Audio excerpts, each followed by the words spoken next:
What's up, y'all? It's Kamikaze MMA. Let's fucking go. Alright. I slept on this because I was like, I don't know if I want to make this video yet because I'm gonna talk some big talk. Alright. Merab's the bantamweight GOAT, which we all know. I didn't sleep on that. Merab is top 5 greatest fighters of all time. And yeah, he's probably on every drug you could imagine. He's definitely on EPOs. He's definitely like on some fucking shit. But we ain't seen TJ Dillashaw do that on EPOs, alright? TJ Dillashaw had a gas tank on EPOs, sure. That was mostly to cut weight, bro. Alright, let's get right into it. Tagiro Lebekov, I didn't get to watch any of these because I was at work, so I don't really care. They're all decisions. They're all probably boring as fuck. Tagiro Lebekov, it looks like he won basically off the takedown, so good job to him. Bernardo Sopaj, looks like he won because he got 1 extra takedown, maybe 3 extra strikes on the feet. Moyne won by outstriking him, which you could just tell. So for the early prelims, I got everything besides the Moyne fight, right? I got the Ailin Perez fight, which I saw a lot of people picking Cara Rosa. Can't pick people based on skill. You got to pick them based on, plot armor. You can't pick them based on skill. Because, like, Cara Rosa landed 120 strikes. And Ailin Perez landed 81. But she got 2 takedowns, so let's give the fight to her. I mean, she did land more significant strikes, let's be fair. Moving up to the prelims. Did get to see all of these. The Grant Dawson versus Diego Ferreira. I was worried for Grant Dawson in there, but he pulled it out. Good job. I think I got that one wrong, too, but I ain't going to hold myself accountable for that. Bogdan Guskov versus Billy Elkana. Billy got him in a bad position in the first minute or two, and then Bogdan switched it. It wasn't really that bad of a position, though, to be honest. I mean, the back take is like the weakest position in MMA. In MMA grappling, it's like the weakest position, so who's really fucking care? Zachary Reese versus Asmat Bakoyev. I picked Zachary Reese. Terrible pick, I guess. Because Zachary Reese just was like, let's just trade from me being on bottom. Let's just trade. So, yeah, I'm never picking him again. That Cody Brundage KO must have done bad things to him, but... Okay. Now, what I'm going to say is when Peyton Talbot first got taken down in this fight, I didn't want him to lose. But when he first got taken down, I was like, maybe this is good for the storyline. He loses this fight. Quick submission, something like that. Maybe it's good for the storyline for the UFC. Got up. I was like, oh, okay, got up. Okay, let's see what he could do. Ronnie Barcelos basically beat him on the feet. I don't know if people were watching the same fight I was watching because the commentators were like, oh, it seems like Peyton Talbot's landing the bigger shots. Not really. It seemed like Ronnie Barcelos was more worried about getting KO'd because he's been KO'd before. But it seemed like Peyton Talbot was closer to getting KO'd. It seemed like every time Ronnie Barcelos hit him with something like crazy, Peyton Talbot was like, oh, fuck. I can't fucking see. It was like almost trying to smile. Ronnie Barcelos just smiled through the whole thing.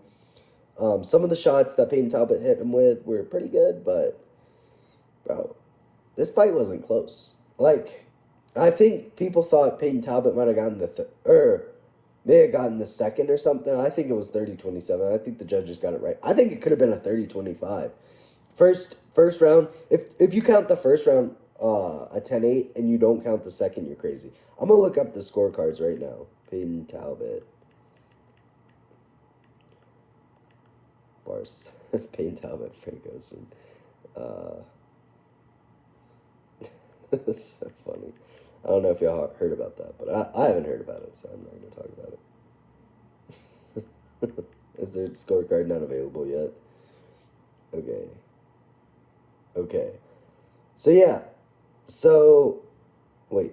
There was... Yeah, okay.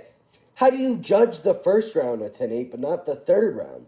The third round, he almost actually got finished. If there was 10 more seconds on the clock, he would have been finished. How do you give the first round a 10-8 and not the third round? The first round was far away from a 10-8 if you don't give the third round a 10-8. I get it. It was more competitive at the beginning of the third round, whatever you want to say. Yeah, it was a little bit competitive. I think you should give 10-8s for if the fight is that close to being finished, where everyone's sitting on the edge of their couch at 5 seconds remaining in the round and being like, are they going to stop this? Like, this is kind of crazy. But no, they wanted to let him get a decision. I don't know. I would have stopped the fight if I was Herb Dean just to be like, hey, let's protect this kid. He's taking unnecessary damage right now, all right? Moving up to the worst fight of the night, Kevin Holland versus Rainer de Ridder. Kevin Holland should retire, never fight again. He's lost all of his fans. I used to be a Kevin Holland fan. Dude, he's just, I think he doesn't train. He can't train. He's so bad. He just can't train, bro. There's just no way. Rainer de Ridder got a submission. Kevin Holland looked like he went in there to tap. He looked nervous the whole fight. I don't know why. If he just would have stood and banged with him, but whatever. He's like, what, a brown belt in jiu-jitsu? He's at least purple, so, learn how to get off the ground. Do some wrestling, all right? Jailton Almeida versus Sergey Spivak. Now, I went to the bathroom, I came back, and Sergey Spivak had Jailton Almeida in some pretty precarious positions, and I was like, oh, is Sergey Spivak about to win? This is going to be terrible if Sergey Spivak pulls out a win, bro. This is going to be embarrassing for the whole UFC. Jailton Almeida finally changes the tides, almost gets a knockout, and we were like, oh, dude, is he going to do something entertaining? And immediately took him down, which grappling can be fun. Just not when fat people do it.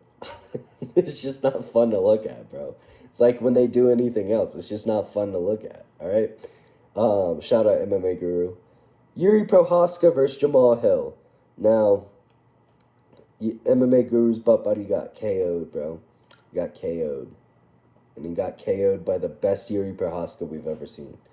Only fight in Yuri Prohaska's entire career where he doesn't get rocked. Only fight. Check me. Check me on that. Only fight where he doesn't get rocked.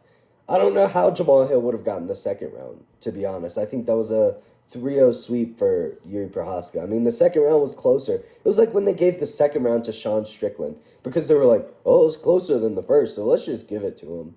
Well, we should just give it to him. No, that's not how fights work. If you're winning the round, even if you are winning it less dominantly, you shouldn't give it to the other person, but whatever.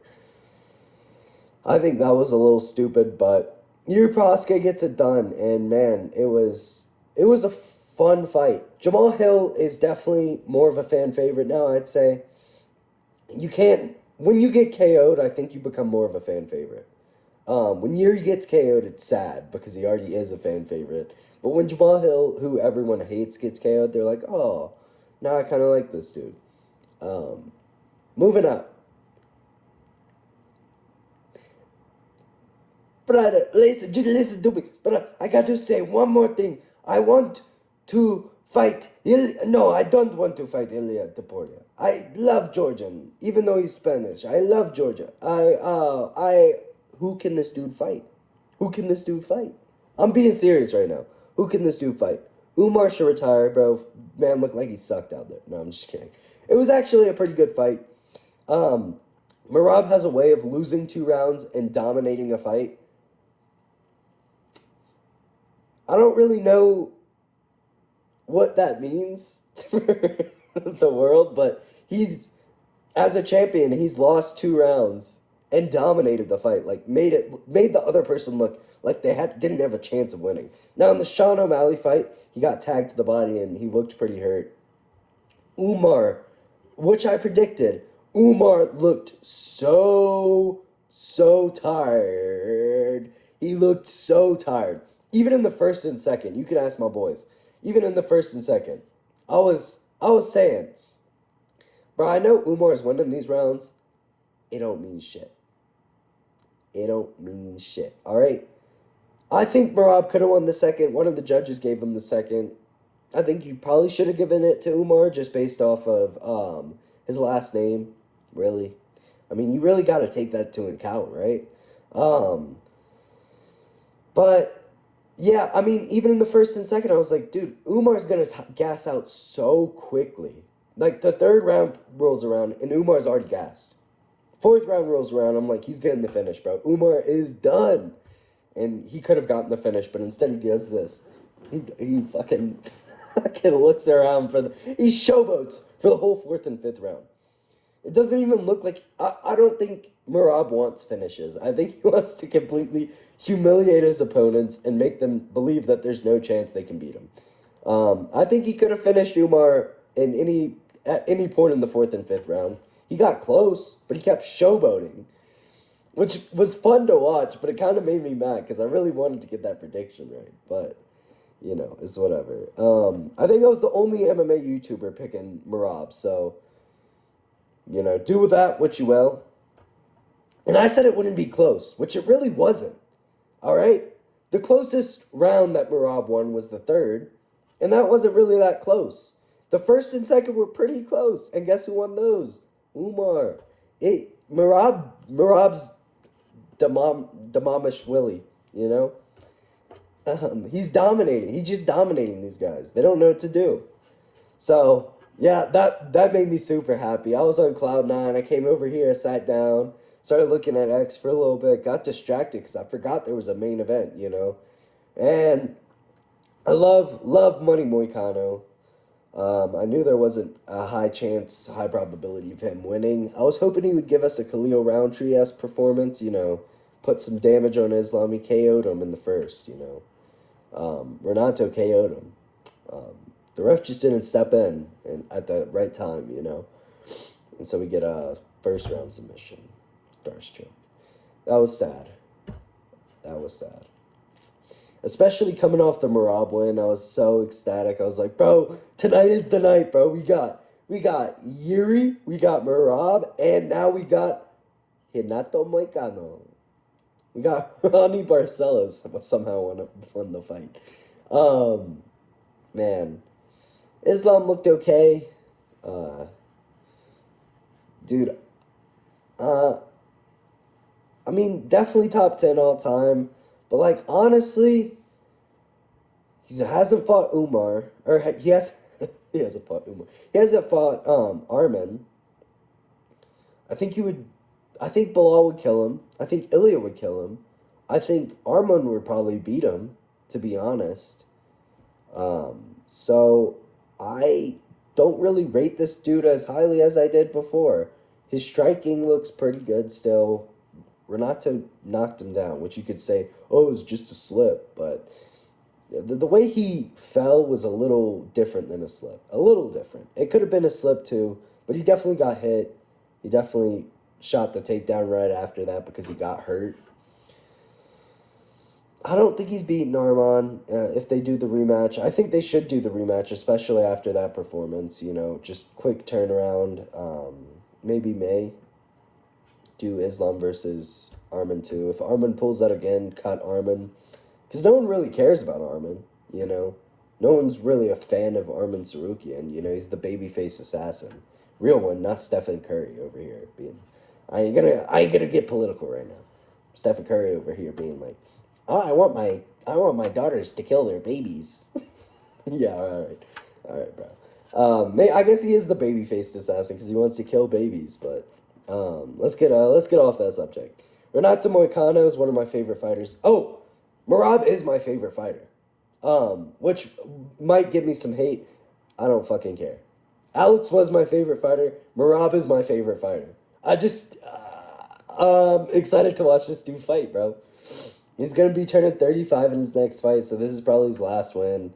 So I get to enjoy him for one more fight, And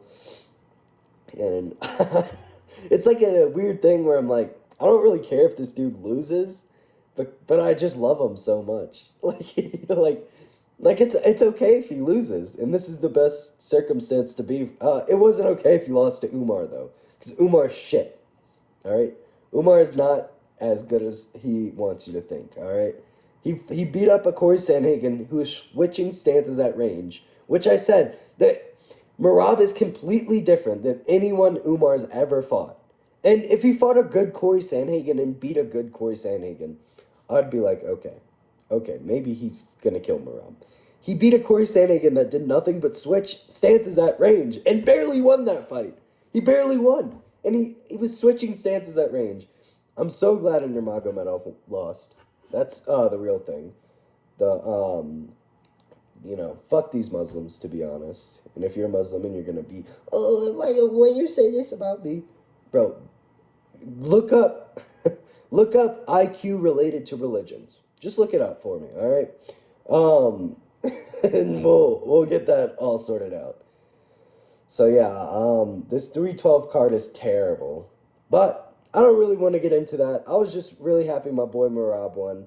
I'm really happy Umar lost. Merab's my favorite fighter. Best fighter of all time. But he is top 5. And if I want someone to argue with me on this, I know Lucas Tracy probably agrees now. Lucas Tracy's probably like foaming at the mouth that Merab won. Because we're both Merabers, you know. I wanna argue with Bedtime. Bedtime MMA, I'm calling you out. Tell me why Merab is not top 5 all time. All right? Peace out.